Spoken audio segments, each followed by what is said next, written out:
liguei de novo.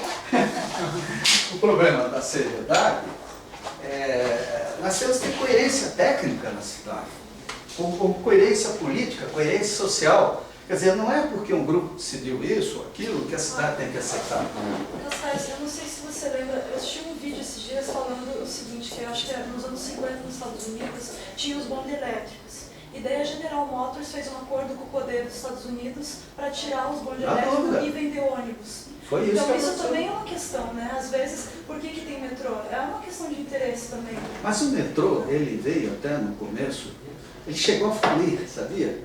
Em muitas dessas cidades o metrô faliu. Só que, por exemplo, a Europa vive em guerra.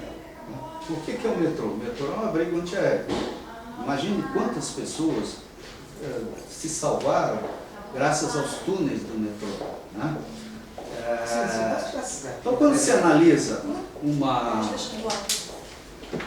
uma cidade, você tem que ver que ela pode se beneficiar. É o caso de Curitiba, uma cidade que é cheia de colinas. Quer dizer, o norte, onde é o centro de Curitiba, é uma cidade no meio de colinas que vão subindo até ali, Lazinha, etc. O metrô é bom, ele não gosta de subir rampa, né? Agora, aí, mas tem que ser metrô. Poxa, então vamos ver qual é o rodado do metrô, né? O jeep, como os franceses falam lá, o truque, né? Truck, aí tem que pronunciar inglês certinho, né? Para ter o máximo de rendimento, né? De escavação. Isso não se decide no joelho. Né? O que eu achei lindo na França, né? Lá a França são 36 mil comunas, alguns quebradinhos. E os consórcios entre comunas, até o nome lá próprio, eles discutem, o francês já gosta de falar, né? Imagine quando é para discutir uma solução de transporte, aí eles discutem mesmo. E em Paris, eles estão chegando ao ponto de transformar avenidas tradicionais em canaletas. No caso de Montparnasse, a gente pode ver isso. Né? Ali era uma tremenda avenida, estão fazendo canaleta. Né? O aeromóvel, o monotrilho, né? Curitiba aqui tem toda essa região aqui de Pantanosa, etc. Quer dizer, ali era um lugar ideal para o sistema de monotrilho, né? Unindo Curitiba com São José. Agora tudo isso é chute, meu. Tem que pôr no papel. E tem que sobrar dinheiro para quê? Para pagar salário do professor, para pagar salário dos atendentes nos postos de saúde, para pagar. Quer dizer, nós não podemos olhar só o transporte coletivo. E temos que olhar o lado do contribuinte. Né? Qual é a carga fiscal justa em cima de cada proprietário de imóvel de Curitiba? Nós temos que discutir o IPTU. Vem cá, será que o pessoal não está pagando pouco IPTU? Não? Porque toda vez que fala em aumentar IPTU, você vê uma reação brutal. Mas quem é que manda nos artigos de jornal? É o pessoal que mora no centro, é o pessoal mais, vamos dizer, com um nível de instrução maior. Não? Então esse povo não quer pagar imposto. Ninguém quer, ninguém gosta. O outro é a reforma fiscal, quer dizer, a maior parte do dinheiro que Curitiba arrecada vai embora. Não? Quer dizer, com o que Curitiba manda para Brasília em um ano, dava para fazer esse metrô do Pilarzinho a Santa Cândida, paga integralmente. Fazer de avião. E não volta esse dinheiro. Sim. Né? Então, André, eu acho que vocês, desculpe falar assim, erraram no nome da proposta de vocês. Né? Quiseram radicalizar. Né? Agora, com certeza a cidade precisa analisar bem a ideia de modais, porque é um investimento que depois que começa, a obra mais cara é aquela que não termina. Começou a fazer o metrô, é importante terminar. Nem que tenha que vender o sapato, né? Tem que terminar. Agora, terminou, vem o custo operacional. Né? Pagar energia, pessoal. O sindicato de um sistema metroviário é fortíssimo, porque basta parar uma equipe, o sistema para. Né? Ninguém segura. Então, a questão sindicalista tende a levantar salários e tudo, porque hoje, não, é o caso do ônibus. Se o ônibus a frota fosse pública, e hoje nós temos até uma chance que com essa discussão sobre a a possível venalidade do edital, a prefeitura poderia, quem sabe, estatizar a frota de ônibus, né? E paga um residual a ser decidido pela Justiça, né? Ato contínuo poderia contratar por prazo determinado os mesmos motoristas e depois contratar. Quer dizer, essa situação do transporte coletivo hoje, do jeito que está sendo distraída pelo projeto do metrô. Isso aí está entrando até para distrair o povo, né? Que é de uma gravidade monumental, porque nós, inclusive, você aí até empastelou um vereador aí com isso aí, né? Então, essa situação não pode ser abandonada. Qual é o mérito do atual contrato? É possível? É. Exato que não pode, day after após romper o contrato. Pô, peraí, para que a prefeitura tem uma banca de advogados? Né? Ajusta isso tudo, monta o processo, o prefeito solta o decreto de desapropriação e, paralelamente, outros decretos, né, junto com aval da justiça em todos os níveis, para absorver o pessoal de manutenção, operação. Não tem problema, frota pública pode ter 500 operadores, não precisa ser um. Porque tem que entender de bilhetagem eletrônica. Essa foi a coisa mais venal, talvez, que eu vi nesse edital. Por que tem que entender? Pô, a automação vem exatamente para simplificar, não vem para complicar. Né? E quem entende, quem deve entender, é a empresa que fez o software, etc. E mesmo assim, como nós vimos até no problema de cartel, de repente o Obama está monitorando a tarifa de Curitiba. Então, mas esse cara está fazendo esse tipo de pergunta para dizer que o nosso projeto não vale nada porque a gente não está falando pelo metrô? Que ele perguntou? Da impressão que ele está querendo entender. Eu acho que eles se prenderam a palavra fantasia. Tá? Isso não tem valor nenhum. Não poderia ser desqualificado como foi. Alegar que não apresentou estudos de topográfico, etc., os outros também não apresentaram. Eles simplesmente copiaram, encadernaram e botaram aí. Enfeitaram o pavão. Não, porque não pode querer desqualificar porque a gente não foi incisivo de metrô, porque é PMI, né? Não é PMN. Sim, uma manifestação de interesse. Exatamente. Interesse pelo metrô. O que acontece é o seguinte, durante a PMI, teve alguém que perguntou assim, olha, pode ser VLT? Pode ser veículo leve sobre trilhos? Ou seja, um trem na superfície, vamos dizer assim, uma espécie de um metrô moderno, bonde moderno? Aí a prefeitura falou, pode. Então, com isso, ela abriu para outras possibilidades. Por isso que nós apresentamos o modal tarifa zero, né? Um modal alternativo. Porque a prefeitura deu essa abertura. Sabe? Se pode ser o trem do Lerner lá, então, por que não pode ser o tarifa zero como modal? Né? Então, a gente colocou devido a isso. Agora, futuramente, mesmo o metrô pode ser contemplado pelo tarifa zero também. Fazendo uma obra de metrô com tarifa zero. A questão é que aqui, né, na nossa visão, o PMI não é só para metrô. Eu acho que eles mesmos deram essa abertura. Então, parece um assodamento. Isso aí está parecendo um assodamento pouco saudável. Até porque, como eu disse, eu acho que um projeto desse pode ser feito em 5 páginas e deixa os proponentes se matarem. Quer dizer, coloca no nível internacional, dá um prazo aí de 1 ano para o pessoal ver, disponibiliza os dados da prefeitura e já coloca uma proposta integral dentro de uma visão política, inclusive política social. Nós queremos um sistema, aí coloca a prioridade, vale tanto, nós vamos analisar por essa equação, assim, assim, assim, máximo de transparência. E aí, sim, nós teríamos algo bom, porque vocês vejam, os grandes projetos no mundo inteiro, passam por concorrências internacionais em países sérios. Por quê? Como é que o francês contrata um japonês para fazer o Louvre? Né? Ou você vai ver em Londres, tem arquiteto japonês e francês.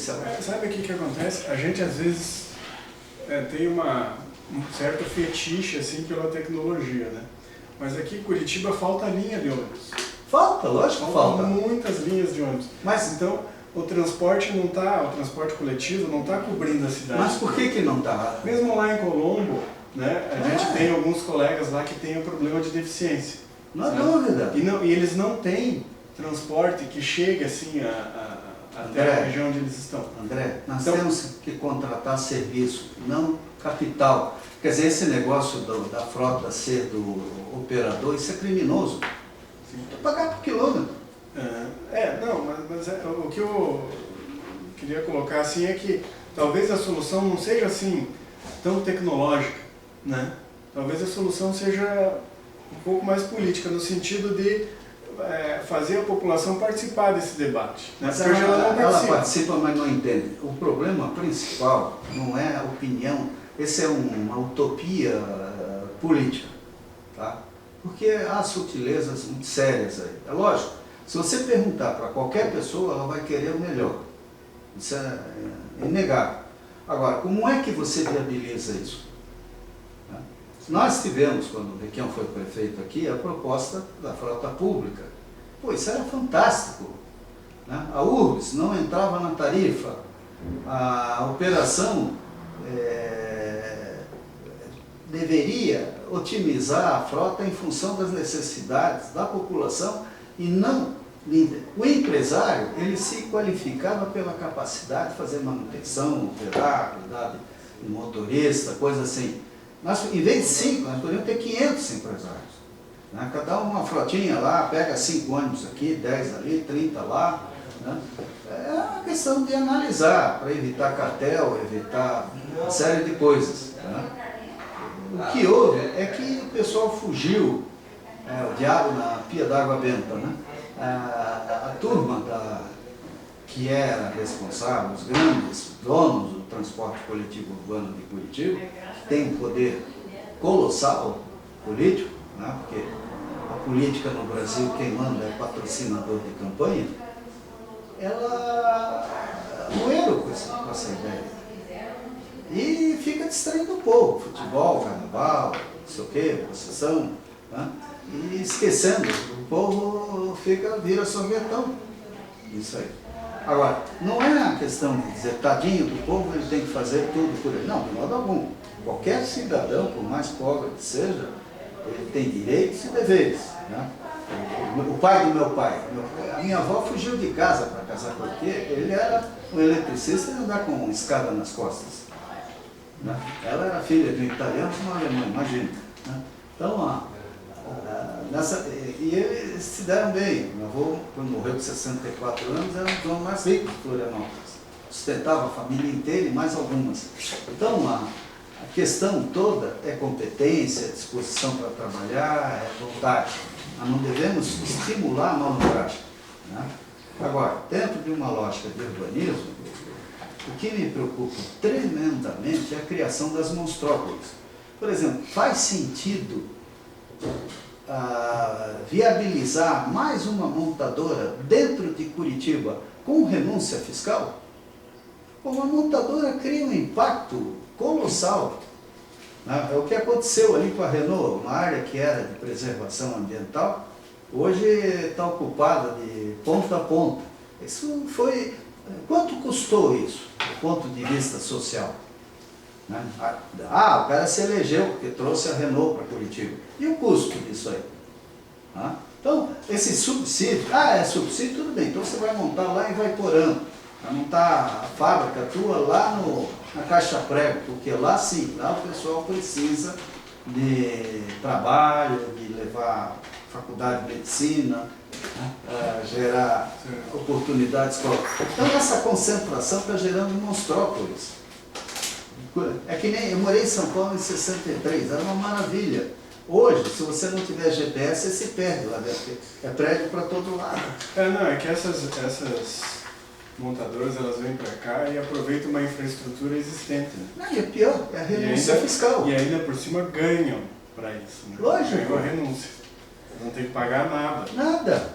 Né? Então, tipo, incha a cidade. Né? Você imagine R$1 bilhão a favor da microempresa em Curitiba. Né? Curitiba seria um paraíso para o técnico, para o engenheiro montar sua empresa. Mas não, o ISS, o Imposto de Serviço, está aí mordendo todo mundo. Aí vem uma multinacional e ganha tudo de graça. E nós depois temos que fazer metrô, fazer avenida, fazer conjunto habitacional, fazer tudo. Por quê? Porque estimular um adensamento populacional, né, que não estava nem nos planos da cidade.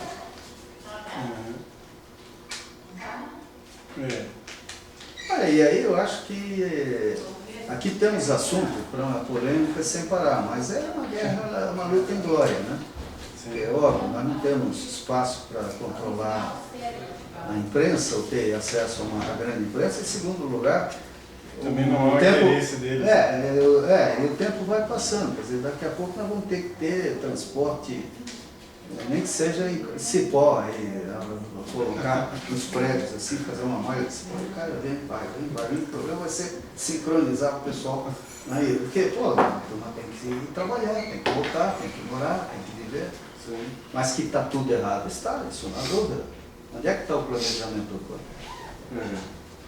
Não temos. Sim. O que isso quer dizer quando você diz que a renúncia fiscal é contratado? Oi? Você diz que a renúncia fiscal é contratado. Porque quando, antes da indústria vir para cá... O Lerner fez um contrato com a indústria automobilística para eles virem para cá garantindo a renúncia. Garantindo a renúncia. Tá. Ele fez um contrato. Né? Até esse contrato ficou sob sigilo na época, né? Agora, que nem a BMW. O governo se nega a informar os termos do acordo para trazer a montadora para cá. Por que esse medo? O que está de errado ali que não pode ser divulgado? Eles são contratados, são contratos feitos às escuras, assim como esses grupos pequenos. É que nem a FIFA, todo mundo aplaudiu para a Copa do Mundo, depois veio o preço. Lembra quando começaram e disseram, não, o Estado Atlético é o único que está pronto aqui. Pô, tiveram que fazer tudo de novo, que a FIFA não aceita essa. Tem que ser camisa da Adidas, sei lá, tem que ter não sei o quê, cadeira desse, né? Que aquilo é uma grande indústria, grande empresa. E todo mundo feito sorvetão, que bom, né? Ganhamos a Copa do Mundo. Vem a inflação, porque as 14 cidades que servem de referência para o cálculo da inflação vão ter, a maioria delas vão ser sede da Copa, né? E o pesadelo das obras feitas no joelho, a qualquer custo. Quer dizer, o problema da FIFA é emblemático, é o que existe agora, por causa do metrô, né? Pax. Nós temos que parar, isso aí Pax, parece som de quadrúpede andando, né? Nós temos que ter algo mais inteligente do que esses programas que não têm pé nem cabeça. Sabe qual foi o resultado das revoltas aí de junho? Qual que foi? Proposta orçamentária, que é essa história de PAC, né? E isenção fiscal. Isenção fiscal para quem? Né? Então o que eu percebo? Em cima de toda essa manifestação, essa revolta que existiu, né? Que vamos dizer assim, faltou um pouquinho de conteúdo para que se prosseguisse com a demanda popular estava meio sem um conteúdo claro, né? Então, por esse fato, o que acontece? O governo e as corporações privadas imediatamente se aproveitam. E transformam essas revoltas em lucro. Agora você vai ouvir um discurso meu. Não tem uma... Pode ser?